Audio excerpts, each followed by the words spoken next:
You actually met your husband on a blind date. I totally did. Yeah, which could have been at a shelter. I don't know. I mean, it wasn't, but like, yeah, I did. We were set up by a mutual friend. Did you ever think that that it would lead to something? No. Well, I guess I can't say no totally because my parents met on a blind date. Really? And they've been married for 150 years, and they're really old, and they're also really in love, and so that's why I always used to say yes to them. But in college, I would go on them, and they were so awful. But this time around, it really worked out. And I heard the story that Ashton Kutcher had, who you were with, who you did 2.5 Men with, saved your parents' marriage. How did that happen? Well, I was telling this to my father yesterday, and he was making fun of me. He was like, didn't save our marriage, but my mom would probably think differently because my whole life, my father has had a boat in the garage, which never works. And like every summer, he tinkers around with it and would pull it out of the garage, and we have to drive like an hour to some lake. I'm from Michigan,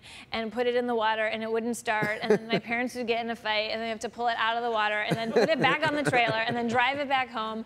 And it was like a source of a lot of arguments in my family. Well, Ashton Kutcher, who's one of my favorite people in the world, it's a long story, but he gave my dad a Harley-Davidson motorcycle. Wow, nice. As a gift, because we worked together once. He produced a television show I was in, and he asked me, if they pick up this TV show, what are you gonna do? And I was like, I'm gonna buy my dad a Harley-Davidson motorcycle, because he really wanted one, and I really wanted to do that for my dad. And Ashton said, if we get picked up, I'm gonna do it. And I was that's like, so cool. I know, I was like, okay, whatever.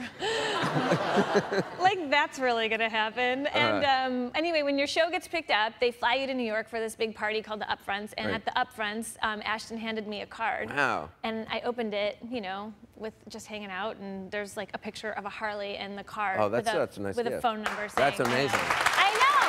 Wow. It's pretty good. Yeah. Well. Now I feel bad that all we got you is a bottle of scotch. No.